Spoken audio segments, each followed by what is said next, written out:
Bonsoir à toutes et à tous. L'heure de la rentrée a donc sonné pour l'équipe de Zappé-Punette qui, comme les saisons précédentes, décryptera pour vous la planète Internet et surtout, nous déclencherons notre radar afin de détecter pour vous tous les bons sites de Bourgogne et de Franche-Comté. Au menu ce soir, la colline éternelle sur Internet. Je veux parler de Vézelay bien sûr. Des anges passent sur la toile. Le groupe mythique de Franche-Comté est encore de retour. Et les réseaux sociaux connaîtraient-ils un petit coup de mou en cette rentrée? Réponse dans une seconde.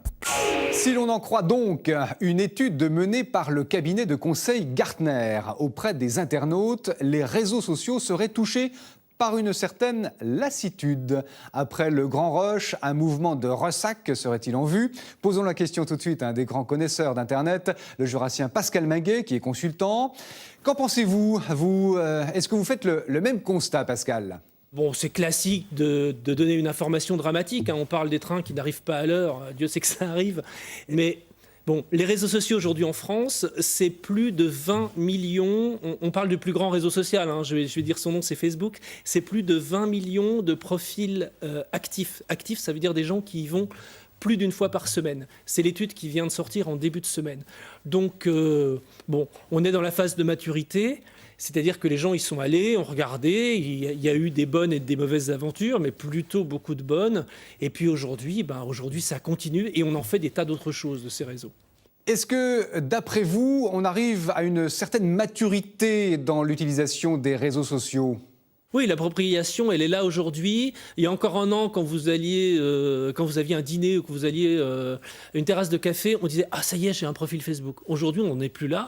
On l'utilise, c'est-à-dire qu'on organise une soirée, une sortie, on prévoit ses vacances ou alors le prochain film que l'on va voir directement par là. On voit aussi que les gens discutent beaucoup via les réseaux sociaux. Des messageries instantanées comme MSN aujourd'hui chutent complètement et là c'est vraiment la fin annoncée. Et on voit que la messagerie instantanée avec le côté webcam aujourd'hui dans les réseaux sociaux est très très utilisée, notamment dans Facebook. Du coup, les éditeurs de médias vont devoir innover et se diversifier pour conserver l'attention des consommateurs. Qu'est-ce qui peut se dessiner d'ici 5 ou 10 ans ? Aujourd'hui, quasiment la moitié des gens qui ont un téléphone, ont une connexion Internet, utilisent des outils avec de la géolocalisation. Alors ça ne veut pas dire que je dis où je suis, mais je suis par là et je récupère de l'information de proximité, un parking, un arrêt de bus, mais je retrouve mes amis ou ma communauté. Donc il y a vraiment des changements et aujourd'hui on voit que les médias intègrent ce canal supplémentaire ou complémentaire et tout le monde a des pages aujourd'hui et joue l'interactivité. Aujourd'hui avec Twitter, nous entrons dans un nouveau mode de communication selon vous ?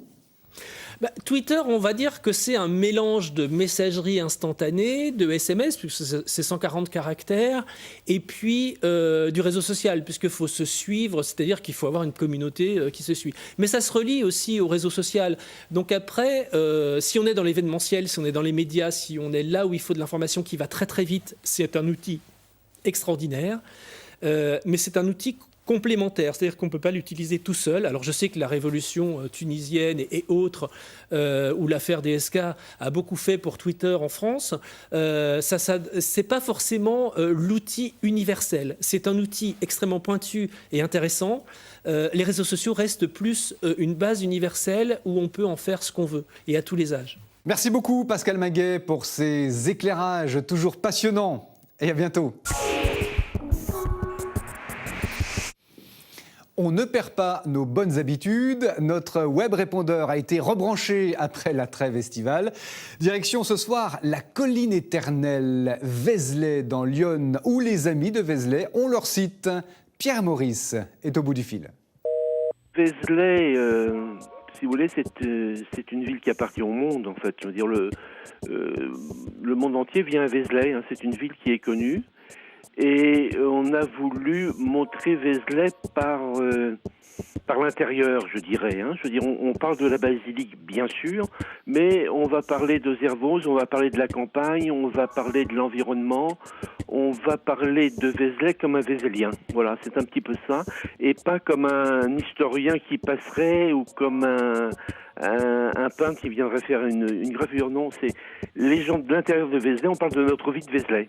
Pour faire partie de notre association, oui, il y a une cotisation qui est de 20 € annuellement et qui donne droit à une douzaine de manifestations, expositions, théâtres, conférences, et puis à un bulletin des Amis de Vézelay qui est un bulletin, je dirais, un peu érudit et savant sur tout ce qui est l'architecture, l'histoire de Vézelay en fait. Un site à retrouver à cette adresse. Le week-end prochain, comme tous les ans, le patrimoine s'ouvre au grand public pour les Journées du patrimoine. Et comme d'habitude, les stations de France 3 à Dijon et à Besançon vous accueilleront pour des visites groupées. Il convient donc de s'inscrire au préalable. Et devinez quoi ? Ça se fait sur le site internet de France 3, france3.fr. Le groupe Belfortin Ange, groupe vraiment inoxydable, sera en concert à Belfort, notamment le 1er octobre. Cela nous a donné l'envie de les revoir dès à présent pour terminer cette émission de rentrée. Ange est aussi sur Internet, angemusique.free.fr. Il existe aussi un site du fan club très bien fait et que vous pouvez retrouver à cette adresse, un pied dans la marge, updlm.com. À samedi prochain pour Zap et Punette. Bon week-end.